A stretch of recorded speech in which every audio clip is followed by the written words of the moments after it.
I'd like to call to order the Whatcom County Council meeting for November 10th, 2020. It is 6:01 p.m. and we are meeting virtually. Would you please call the roll? Rod Brown. Here. Barry Buchanan. Here. Tyler Bird. Todd Donovan. Here. Ben Ellenboss. Present. Carol Frazee. Here. Kathy Kirschner. Here. Could you please display our flag so we can salute? Please join.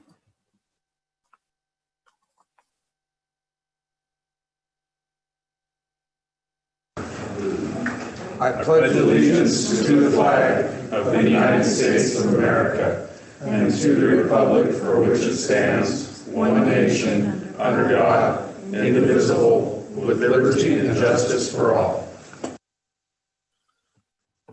Thank you for the reminder, Kathy, to do the proper thing. And by the way, my fellow Navy veteran, happy Veterans Day tomorrow. Same to you, my shipmate. Shipmate. Yeah. Okay, we are at the executives report.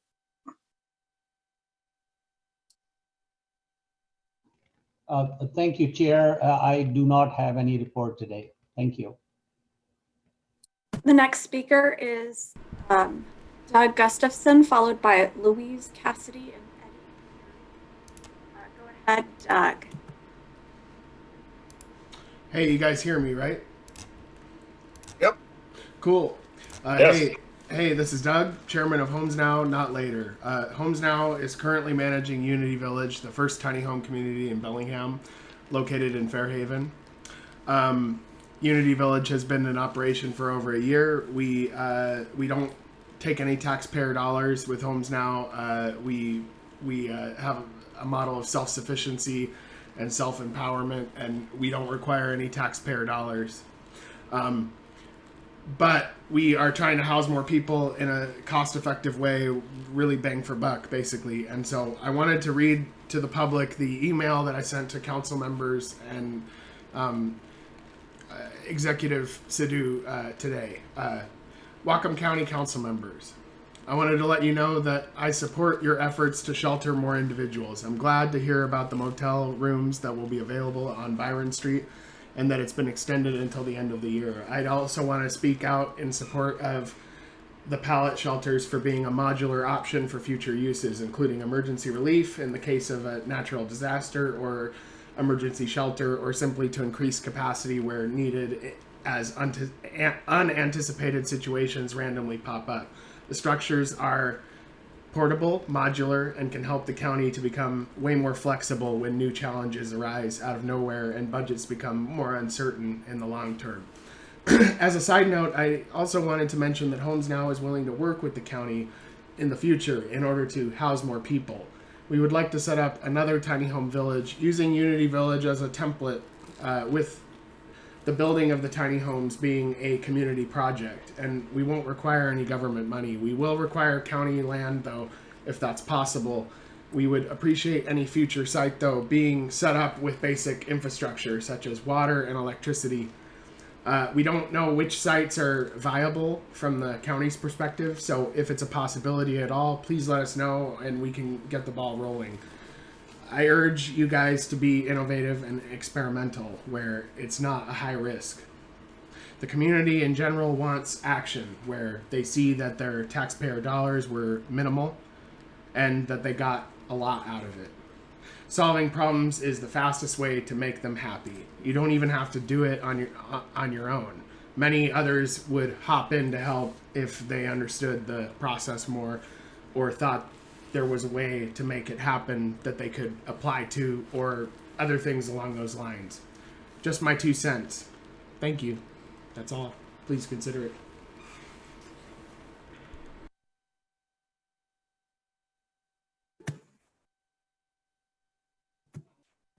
Our next speaker is HK Mobile. If you could state your name for the record, please.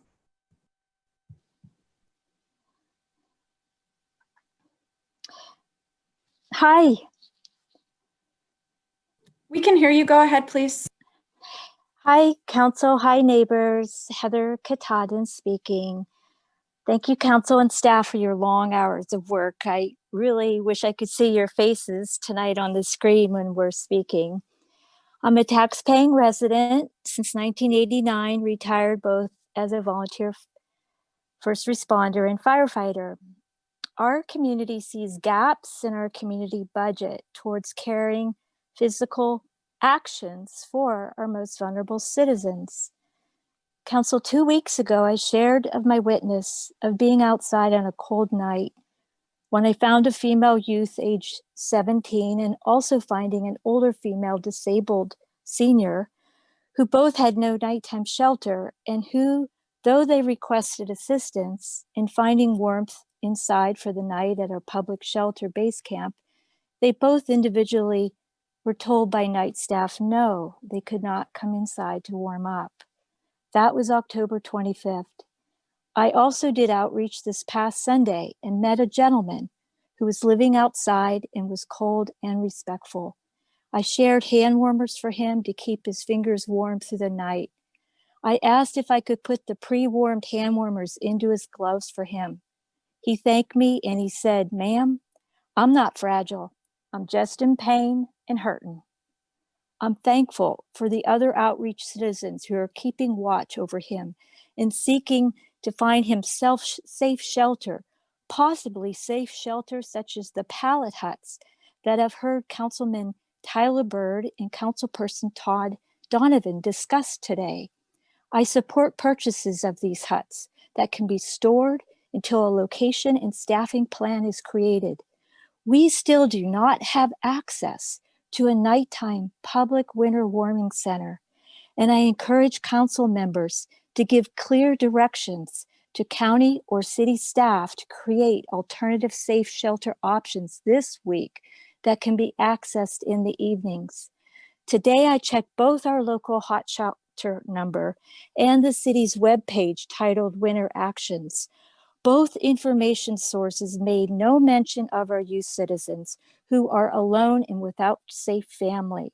I also searched for the Whatcom County Winter Shelter page. That page had misinformation last week, now has been removed, but not yet replaced with current shelter information the last time I checked. Each night, I ask myself, and I ask each of us listening, where can our youth stay tonight? Where can our homeless citizens stay any night when they are refused entry to our main public shelter?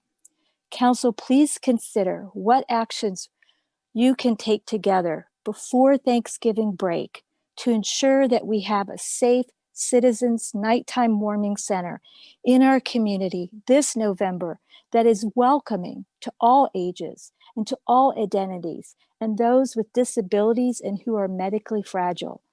May we each see the needs before us. May we greet each other with kindness and share our attention and our warmth with both strangers and our family. Thank you so much for your listening, attention, and your work. Thanks, Heather. If anyone else would like to speak, please raise your hand virtually by clicking on the hand icon or dial *9 on your phone to raise your hand virtually. We do have a couple more speakers. The next speaker will be Marcus D.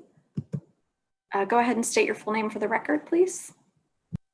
Yeah, this is Marcus D. Stidham. I am the homeless advocate on the Homeless Strategies Work Group for Whatcom County. I thank you all for your faith in my position there and having me there to represent you there as in an advisory role, and I'm here to advise tonight. Firstly, and most importantly, I think that it's very important that we need to recognize that we've been past capacity at the base camp for some time. At or around capacity doesn't really matter when we know and acknowledge, and everyone can, that there are several hundred people out here who can't or won't go into the base camp. And so things have been ugly out here in recent days. This last week was really rough. Sideways winds, 40 miles an hour, rain sideways yesterday too. Exacerbated by some hapless behaviors maybe by the COB. I mean, there was literally a street sweeper that went down and cleaned up the entirety of the campouts that were all along Cornwall. Those people are distributed all over the city of Bellingham now. I know this because I do outreach. I'm doing outreach now. I'm sitting on the corner of where am I? Well, I'm C Street and Holly, and so you can come out here and join me too if you like. Here's the deal, guys. We need shelter now. We're overflowed. We're supposed to have that shelter. I don't know what happened, what's going on with that, but we need to like stop the breakdown. This is Sat Paul's job right now. I remember 3 years ago, Sat Paul was very loud about it, insisted we have shelter that night. And Jack Louse sat the first shift on the men's sheltering that we did. Emergency sheltering is needed, and it's compassionate. And if you don't, I'm afraid people are going to die. It's certainly a pandemic atmosphere. We're already in an emergency, and we have volunteers like myself and others, elders out there giving aid. They're risking their lives doing this, and you owe us all better than that. So in that regard, I also want you to please get the pallet shelters. Don't let the money burn up from CARES dollars. Spend it on wisely on this investment. If you buy 50 pallet shelters, you could save hundreds of lives over a few years' time. I mean, they're reusable. As Doug said earlier, they're versatile. You can use them for all kinds of different sheltering needs when you need them, and you can pack them away when you don't. But don't underestimate the people who are out in your community right now, saving people in the streets.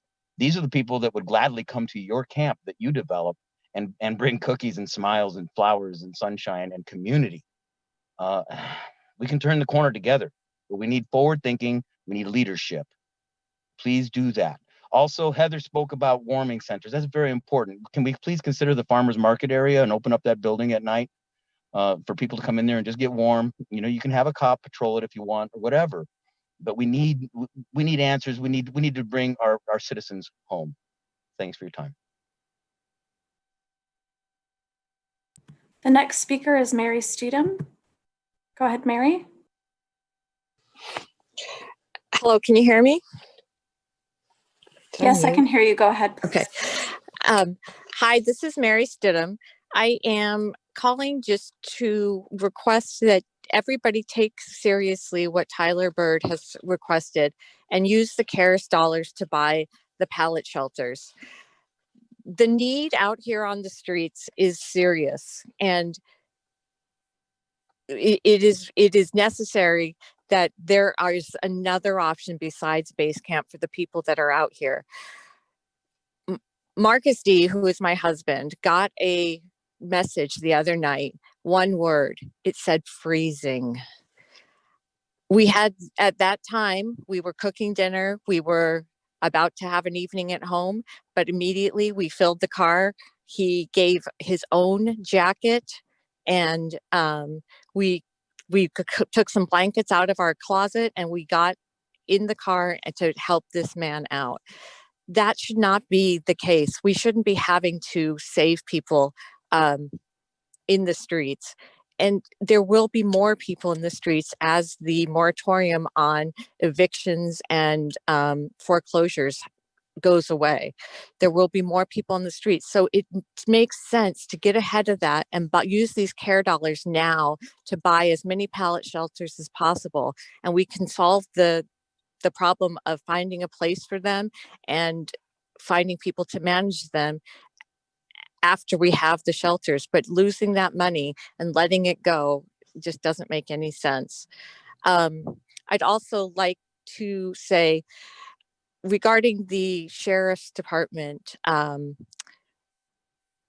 going down from 2 mental health officers to just 1, I agree that is a horrible idea and absolutely the opposite way things should be going.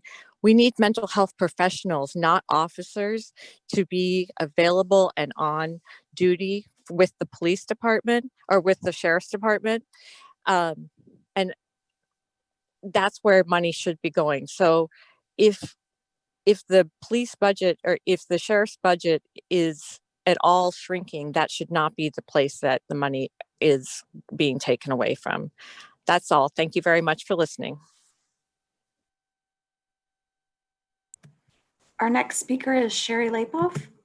Go ahead, Sherry. Hello, can you hear me? Yes, go ahead, please. Oh, thank you. My name is Sherry Lapoff. I'm a 35-year resident of Bellingham and Whatcom County. I am a retired registered nurse, and I now volunteer doing outreach with HomesNOW. I'm very grateful for the woman who spoke from NAMI and was very clear about that. I really appreciate that. The mentally ill also do not deserve to live in the woods in town, in the woods in the county, and literally on the street in the storefronts. And I am speaking in support of pallet sheltering. I did write an email earlier today to council members, and my support for that is listed there. They're heated. The bunks have mattresses that can be easily cleaned. They are individual. They can be for individuals or up to 4 people, depending on, of course, COVID status, but it is not sheltering in a huge room where people are exposing each other and having difficulties with each other. A couple of other issues is that I don't think people realize that the potable water to drink downtown, just a fountain or a sink, is very, very limited. And people that are on the street have to walk blocks for a drink of water. Cold weather is even more dehydrating than hot weather. And they, at one time there was the library, at one time there was Maple Alley Inn, at one time they had relationships with storekeepers downtown where would let them use that, to say nothing of bathrooms. Bathrooms is the same way. Food is very difficult. There's not as much free food as there was. And the Opportunity Council or Maple Alley, Opportunity Council and Maple Alley Inn is no longer serving 2 to 250 meals to 250 people each week. That is not happening anymore. And it's time to look at that to see how that could be safely done. And of course, that probably means takeout with additional expenses. I know that volunteers are of issue with COVID, but that is something that has to be addressed, just like roofs over their head and being safe from COVID.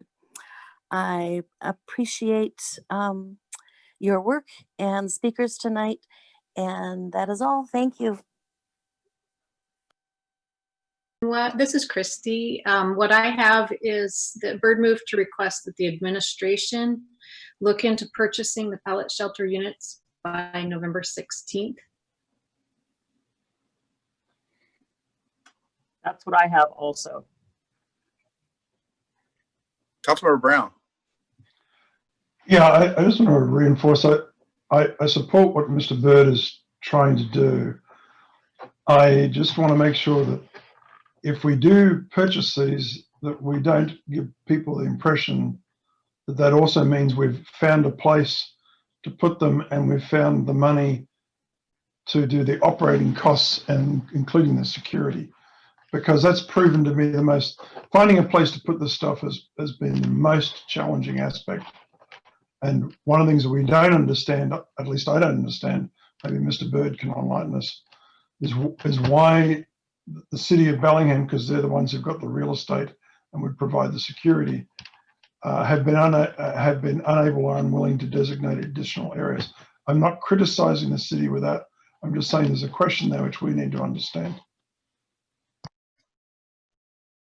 So, Mr. Brown, I have some appointments set up to talk to council members from the Bellingham City Council on this subject. So I'm going to see what I can find out. Councilmember Ellenboss. I appreciate that you're doing that, Barry. That's helpful. And I'd like to say that, you know, we approved some pretty big bundles of dollars here that didn't have an altogether plan put in place. I seem to recall $4.5 million, $5 million that didn't have every I dotted and T crossed. And I think what's Councilmember Byrd proposing here, what was it, 50 pallet shelters, which would be like $300 and some $1,000. So I don't think this is incredibly out of line for the opportunity that's there for these to be paid for. Mr. Donovan. Yeah, I guess let's follow up on, I think something Mr. Ellenboss had said, that if we do have to eat the costs, if it's not CARES dollars, it's $350. But he also mentioned, and this is, we just heard for the first time today, that the remaining balance might be used to cover some operating costs. And again, this gets to my thing about the general fund. For public safety, first responders, which is great. But again, that's the first we've heard of this. So I don't want to criticize this program or policy that Mr. Byrd is suggesting to say it's the first time we've heard of it, because it's also the first time we heard of what those other CARES dollars might be going for. So yeah, I would say support the motion, but also, you know, encourage this, if we can get anything out of the city out of it, in terms of funding as a contribution as well, or sites. And I honestly, I don't think, hopefully we could figure this out by the 16th, but if we can't get a physical place to put them and have staff resources for them in that short amount of time, we should be recognizing that we might then not qualify for the CARES dollars, which, I mean, I guess I would say I'm okay with that, but the other use of the remaining funds is something we just heard about today. So I'm not going to hold that against this proposal for just hearing about that today, as I maybe normally would. I hope that made sense. And it's, I think that's a message to the executive. Like, yeah, we have a priority. You've got a priority. We just heard about both of these priorities at this moment. So sort those things. Councilmember Frazee.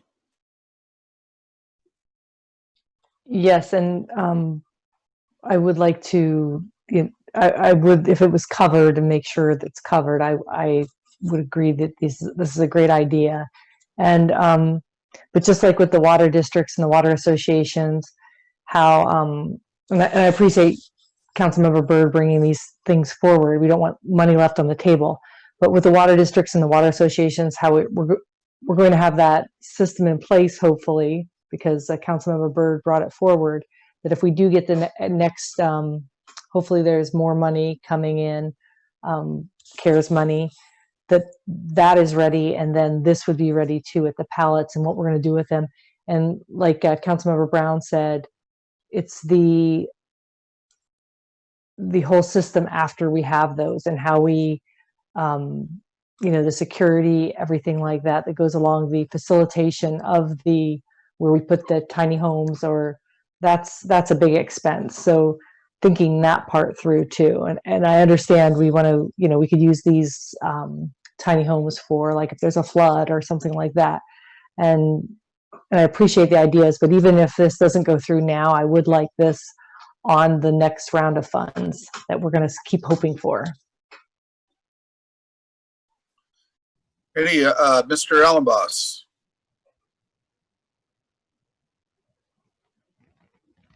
Yeah, I think my thought process here is that I would prefer to spend the money on the pallet shelters, have them for future uses, than continue to spend money at the Byron Street facility, which 3 months of that would cover the cost of purchasing these 50 units, which, we've heard from numerous people would be useful in many situations, whether it's,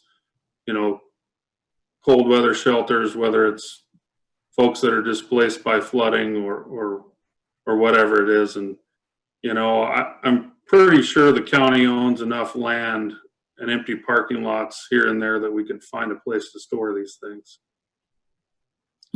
Executive Sadoo. I would like to answer Mr. Ellenbach's question.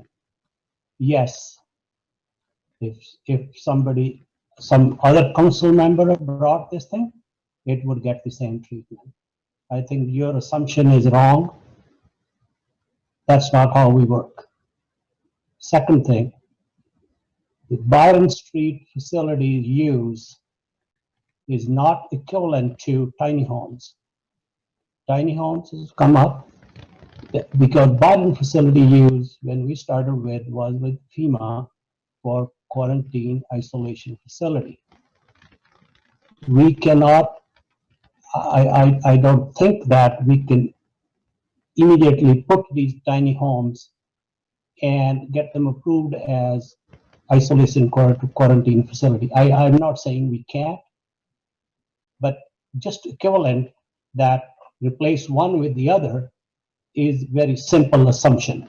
There are some bridges in between to cross to make them equivalent. Because these, I am not opposing Mr. Bird's idea. Actually, as a matter of fact,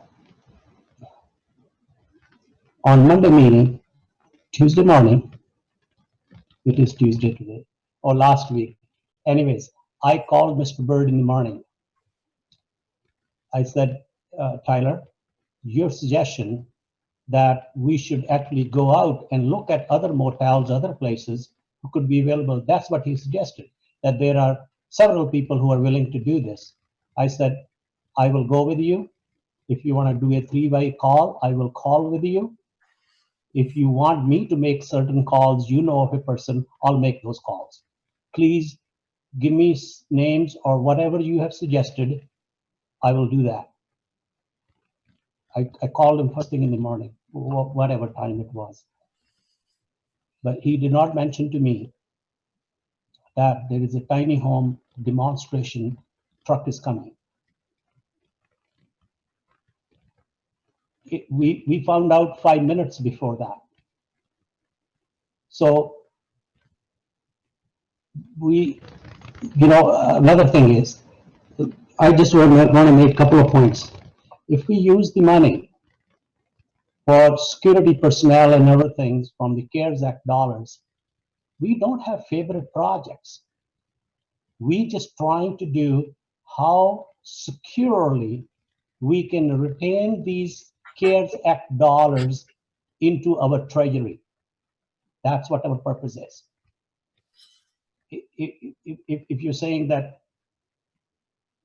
buying tiny homes is the best way to use that money, maybe it is. Maybe we can do that. I don't know, but you can imagine that our purchasing policies, which have been put in place just for that very reason, that the administration should not be able to use that money by shortcutting the policies or the procedures. That's why those securities have been put in place. So, same thing was with the, when we talked about giving money to the water districts. I said very clearly, I like that, we can do that, but it is not possible to do it in that time. It is not an excuse. Why would we not use money if the federal government is giving us money for use for the best purpose for our public? Why would we not use it? Same thing goes for this also. So we are not saying, okay, let's look which council member is proposing this thing, so we should work with him or her or not. That's a very wrong assumption. And same thing is, if we have been planning that where we can use money. We started 4 months ago. This is the conversation I had with Tyler Schroeder and Brad. I said, look guys, when the crunch time is gonna come, we're gonna be scrambling to put this money into certain buckets. Get ready now. This is 3 months ago. I knew that it could be a situation we may left with $1 or $2 million. We should plan for that. This is not afterthought for us. And we've been saying, okay, every time we plan, we say, okay, we can do this. Okay, what is left over? Now this is left over. And that's why we thought the best thing, because we got a advisement from the Treasury and Department of Commerce that your security personnel, the police, the fire, the EMS, everything, they are eligible for CARES Act dollars. So we thought, okay, this is a good bucket that we can use that at the last moment to keep the money. This is not coming for any our favorite projects. It's coming, any money comes into the Treasury, coming back to the council. We are also trying to do the same thing. And when I heard about tiny homes, I said, yes, that's great. We should do that. Same thing, that maybe we should use other monies we have. If we get these monies for EMS and our firefighters and other things, then we have covered certain expenses where we can spare some money in other ways from other grants and do that. Please don't assume that we are stalling or we are trying not to do stuff. We are actually working harder to do things and keep the money and follow the rules and not get audited. All those things are on our mind every day. All my team, everybody, we have been planning for 3 months.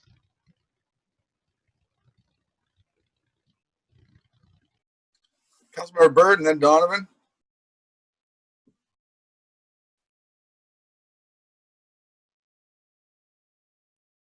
Unmute, Tyler. Thanks, y'all. I wouldn't have assumed that the executive or was stalling or anyone on his team, but I'll tell you, it does feel a lot like what Ben has said, that if I bring something forward that's an idea that I'm told that it's not going to happen, and that it's because of who I am or the label that I have, and not because of the idea. And it's frustrating, to be honest, because I've worked really hard to listen to the community and to find solutions that will work across the board. This wasn't my idea. And when I brought it forward a couple of weeks ago, I mentioned that it's not my idea. It came from Marcus D. I mean, he brought it up when it originally happened and suggested that pallet homes were an option and asked me to go down there and see them in person. And I wasn't able to go in person, but in watching the videos and researching the information and talking to their staff, I realized that even though Marcus and I are complete opposites in a lot of things, we wanted the same thing at the end of the day. We wanted to be able to really help people with the money that we had in a better way than what we were doing today. And that has nothing to do with the fact that what our staff is doing. Our staff does a phenomenal job. What it has to do with is that I believe that we, all of us, the 7, 8 of us here, were elected to set that vision and to establish those goals and to encourage our teams to do better, to be great in ways that they wouldn't by default. Not because they don't do a phenomenal job day in, day out, but because it's our job as leaders to really push the vision forward and to understand what the community wants and to encourage and ask for more. So it was Marcus's idea, and I've been helping him champion this, and I appreciate him bringing it forward. So, Paul, I didn't bring up the idea of Friday, and you and I didn't talk on Tuesday. We spoke on Friday morning, right? Friday, whatever, yeah.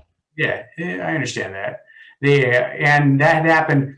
I talked to the company Thursday afternoon after the council meeting, and they volunteered to come up here and to do a demo of their product and show us how to set it up and allow us to keep it for as long as we wanted, wherever we wanted, and to allow people to come and check it out with hands-on and to see what it was, so that we didn't have to drive to Everett and to actually send people down there where it would be an hour down, an hour to check out the product, and an hour back, but where we could do it as we walk between offices and see what it was. It wasn't a matter of like, I wasn't elected to take products like this and ideas like this and take it to my personal office and set it up out of the way where people could see it. I was elected to represent the people. And so when they made that offer, to me, that's no different than me bringing my laptop into the office or bringing an office chair in. Is it really? I mean, you're talking about 8 feet by 8 feet. I mean, it's nothing. But I didn't bring it up today, and I haven't brought it up at all. And you haven't seen anything about it, have you? Because I understand that you guys were frustrated with it, and maybe it's not the process that you wanted, even though that I don't believe that that's the process that should have taken place. I believe that we should be doing this.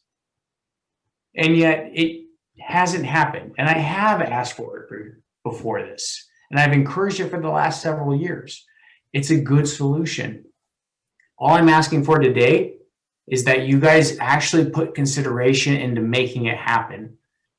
And then absolutely, I'm going to leave you with is this. You know, if we look back at history, the United States government said, hey, we're going to have a race to the moon. Our country can get there first and we can do the best. And there was a lot of people that said, no, it's not possible. You can't land on the moon. You can't make that happen. And didn't believe in it and refused to take those steps. And there was a handful of people that said, hey, it's a great idea that we're willing to try.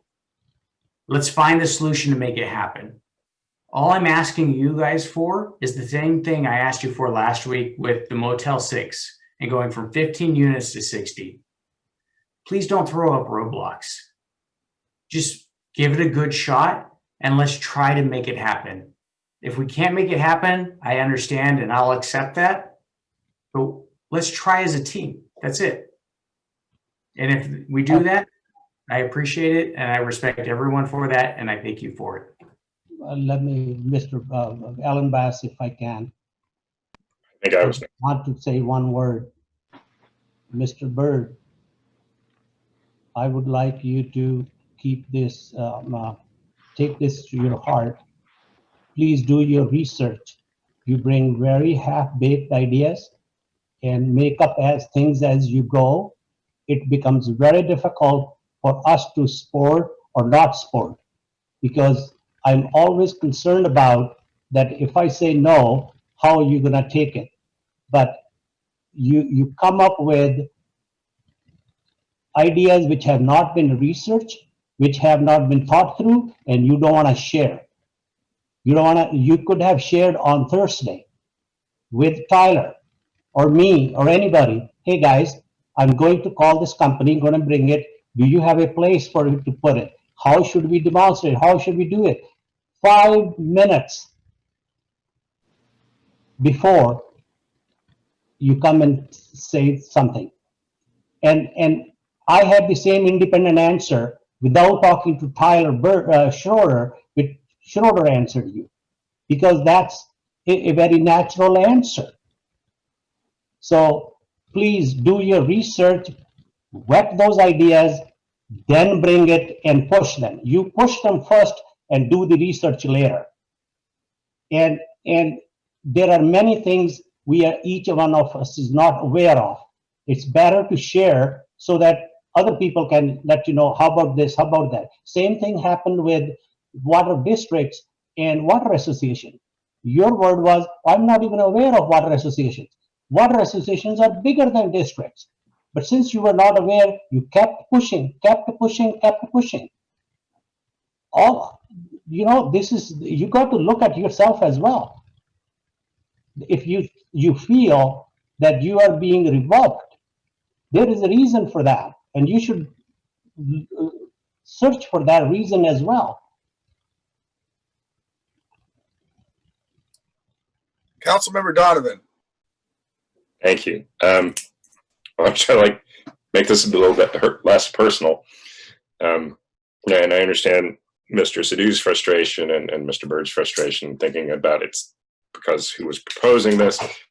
But I appreciate Mr. Sadhu's frustration about these things coming to us. I wouldn't call them half-baked, but I think we're kind of turning the process upside down, where we as council people need to work with the executive and the people in finance and to vet these things and then come to council and not come to council I don't say on the fly, but you know, thinking about great ideas here. The race to the moon thing, I mean, that sounds great, but the race to the moon didn't happen because somebody like just went to Congress while the appropriations bill was about to be passed and said, I think we should go to the moon. You know, there was some work done before that. So as much as Tyler says, our job is giving people voice and pushing vision and stuff. Yeah, I agree. But our job is actually, we got to do some work ahead of time before we come to these public meetings and put the council on a spot to say, and the thing is, I'm trying to support Tyler's idea here, but we can't just say, let's vote on this right now. I would like to send a signal to the executive that says council has this idea that's a priority, and if there's ways we can make it work between now and the 16th, where there's $350,000 out of what's remaining, we can. And if not, we're as a council, we're willing to accept the risk that we might have to pay for that out of other funds. So I think that's where we're trying to go here, and not talk about some of these other things, but like, so I'm trying to focus here. It's like, is that what we're trying to do? So do we want to send a signal to the executive that if we can spend $350,000 to get this hardware and park it somewhere out of CARES money, we're going to do that. If CARES money aren't going to be paying for that, we're comfortable as a council to find other funds to do that, or we wait to do that. So I don't know if we have a motion. I'm just trying to get a sense of where we're going here. We do have a motion. And the motion is just about what you said, Todd. It's not right. not it's to. We're back on track for the motion. Great. Yeah. The motion was exactly what you said. So, Councilmember Brown.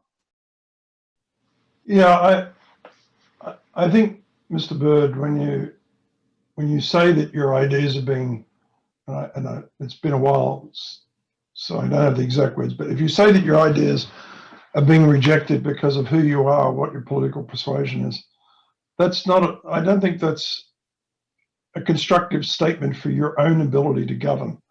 Because I have told you point blank, I support a lot of your ideas. I struggle with the process that you have when you ask the staff, or you ask the county government to effectively sort of suddenly shift directions 90 degrees, because the staff that need to execute on that have already been assigned other duties, and those duties would have to be put on hold in order to respond to you. And the county budget, in cases, it requires a budget appropriation.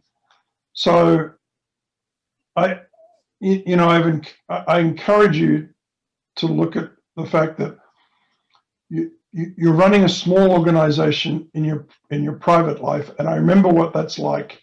And it's very easy to be nimble when you're running a small organization. When you run an organization that has several hundred people, like I did, or an organization in the county, which is, if I remember correctly, is about 800 people, you can't just shift on a dime, because there's so many moving parts that interrelate with each other. And one of the, I'll yield in a minute, Todd. And one of the things that was a real surprise to me when I came into government is I said, well, I mean, how hard can it be? County government, it's only twice the revenue and twice the number of people of my organization. And then I realized it's 50 times more complex. So it's not just about the size. So I will continue to support good ideas that are backed by a plan to execute that makes sense. Mr. Ellenboss? Before I go on, you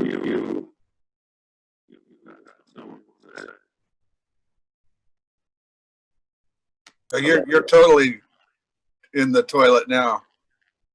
Todd, something you want to say really quick before I go. Well, I was just going to say, as a point of order, I was trying to make this not about the proponent of the issue and about the issue. Can you guys hear me now? We can hear you now. So, I hear you saying you didn't ask, and I guess my question is, who does this council member work for? I mean, does he have to ask your bureaucrat whether you do that, or he doesn't work for the executive? So putting an 8x8 structure in his parking lot.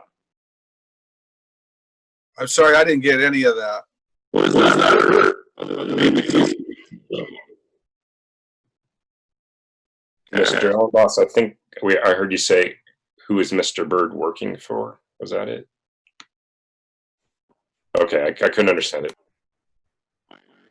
I'm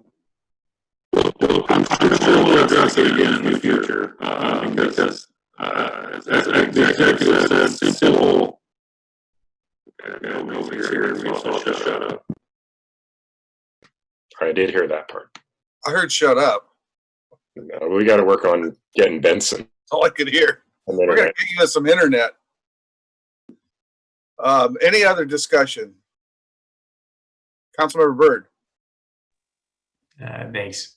I think what Ben was saying was, who do I work for?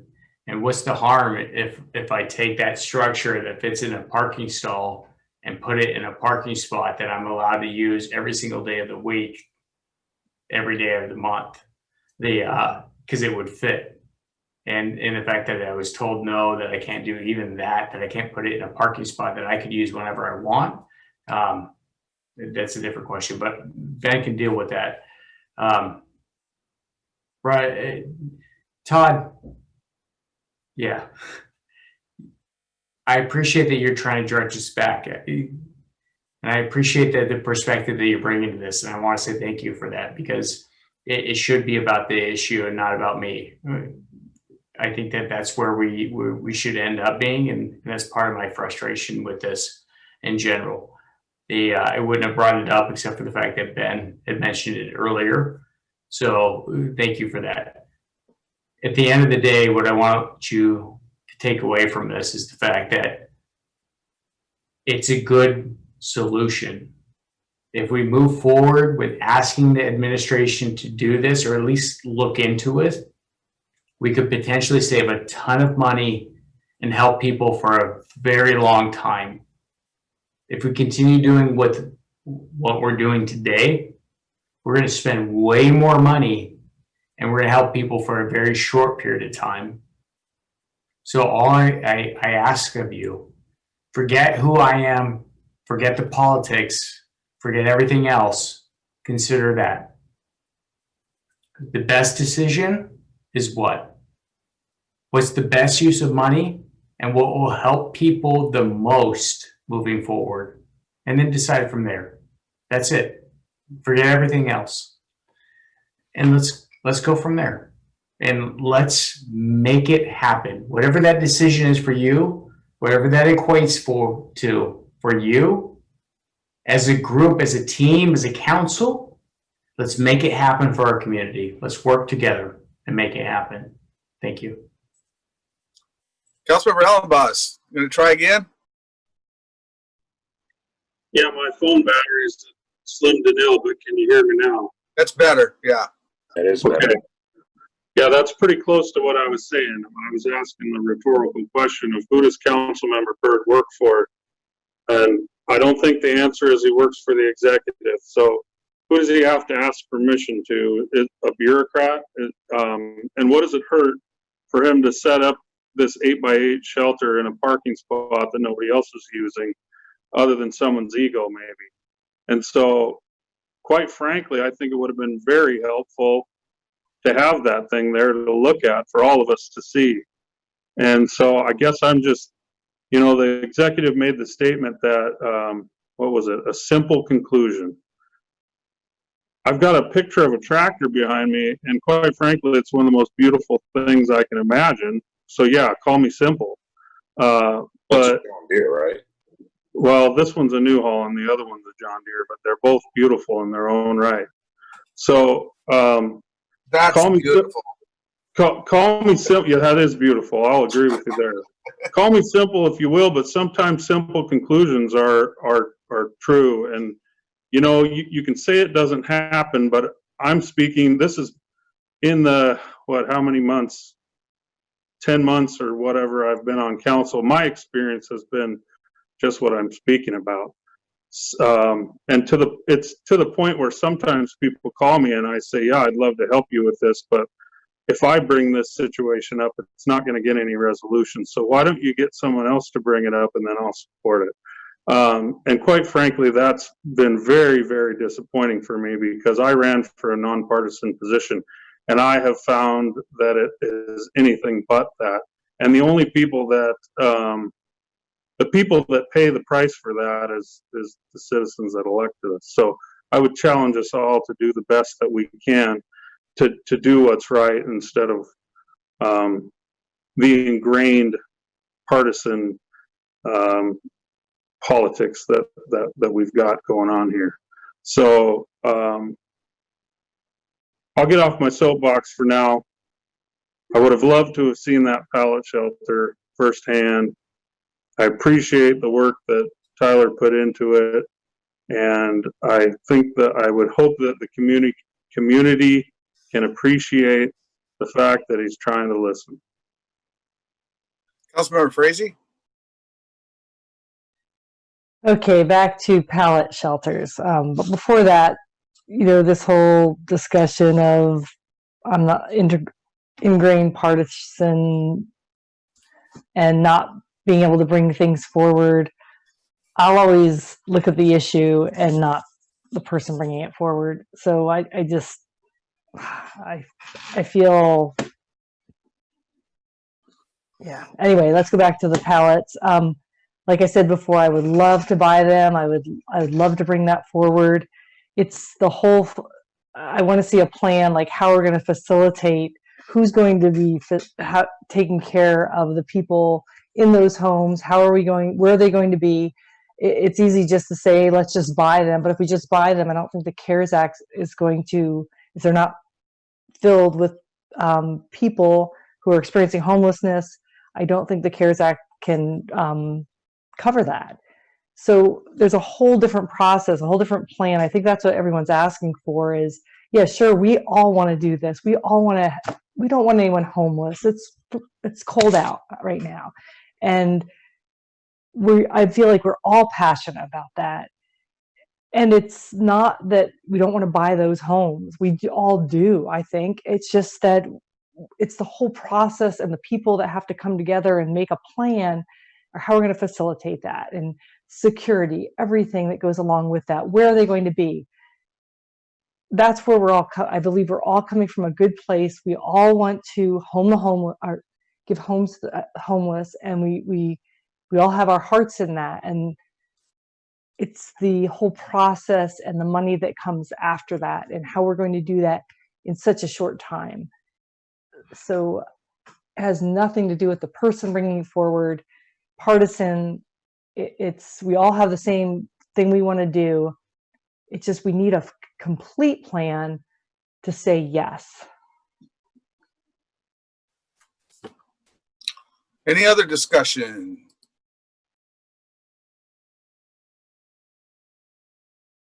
Councilmember Donovan? I was going to say, after all of this, it's a fairly simple motion to ask the executive to try to see how we can make this work. To try, exactly. That's as I understand it. So yes, that's why I'm supporting it. I'd love to get up to the plate and at least take one big swing at this. yeah, it's okay. There we go. Councilmember Brown? Yeah, I just want to reiterate that once we do have a clear idea as to what is the holdup in locating these, I will work alongside you, Mr. Buchanan, and you, Mr. Bird, and any other council member who wants to try and find a placement for those. Okay, we ready to vote? Any last thoughts? Okay, please call the roll. Carl Frazee, Yes. Kathy Kirschner, Yes. Brad Brown, Yes. Barry Buchanan, Yes. Tyler Bird, Yes. Bob Donovan, Dinner. I mean, yes. Ben Ellenboss? Drinks. I mean, yes. And that was a whole lot of talk for 7-0. But well done, council. Well done. So this is Dana. Can I ask a quick question? Sure. So does this mean that the council is going to schedule a special meeting for the 16th, or? That was not in the motion. Yeah, that's a good question, Dana. So yes, I guess we would have to.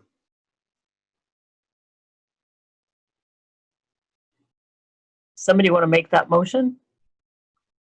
Do we already have a work session scheduled on the 16th?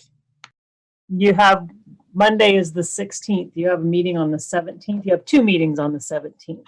Cherry Point and the surface water work session in the morning. So moved, Dana. Or Chair. I move for a special meeting on the 16th to review. Can I throw out a time of 2 o'clock? Perfect. Thank you. Yeah. Question.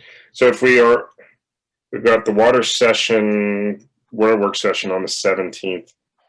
We've got the Cherry Point work session at 1, and I guess the work session probably starts at 10:30. Yes. This is just the executive coming back to us with a response to this. Can we fit that in to the Tuesday meeting? I don't know how much time we actually need for. I don't know if that's too late. People keep throwing out the 16th as a deadline date, which I'm not sure how hard and fast that is. Oh, for the spending for the so I guess that's a question to the executive then. And even if we did it on the 16th, does that work for getting the funds, qualifying for the funds? These are the things that we wanted to have sorted out before tonight. Councilmember Kirschner. I'm just wondering if we need to meet, if the executive team finds that this is a viable option and can take action, can't we approve it after the fact? Do we need to? And we've done it before. Must be a scary question. Nobody wants to touch it. I don't know. But I would like Karen to maybe weigh in on that. Karen Frakes. Maybe. Caught her off guard here. Councilmember Frazee. Now, this would really be quick, but can we have some ideas by the 12th on our budget meeting? I would. Tomorrow's a holiday, so I think that's not going to work. So Karen must not be available. So I don't know. Oh, there she is. Sorry, I kind of checked out already. What did you want me to weigh in on? I was just wondering if the executive team decides that they've got budget authority or budget left and finds that these pallet homes are a viable situation that we should be investing in. Does the council need to meet and give them authorization to move forward, or can we give them authorization after the fact? Or does the emergency ordinance give them the ability to do that? Oh boy. I can't give you an off-the-cuff answer on that. I'm sorry. Okay. All right. Well, I'm not opposed to meeting on Monday, so Monday is fine. What did you say, Dana, 2 o'clock? Yes, that was my suggestion. So, Councilmember Byrd, you had a motion. Do you want to include that time and everything in that motion?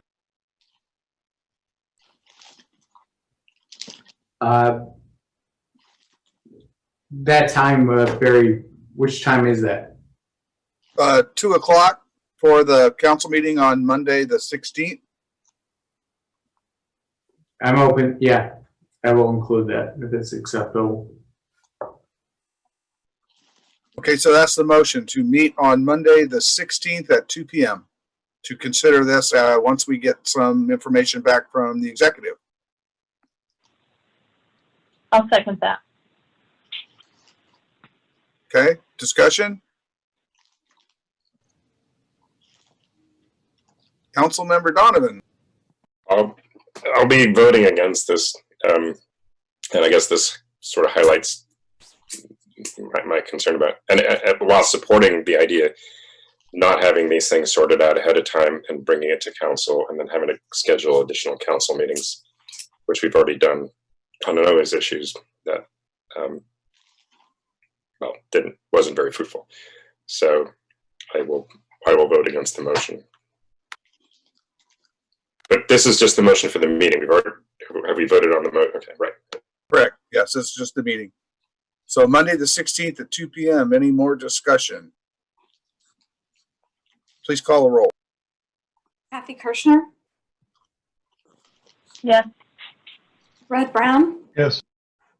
Barry Buchanan, Yes. Tyler Bird, Yes. Todd Donovan, No. Ben Ellenbass, Yes. Carol Frazee, Yes. That passes 6-1 with Councilmember Donovan opposed.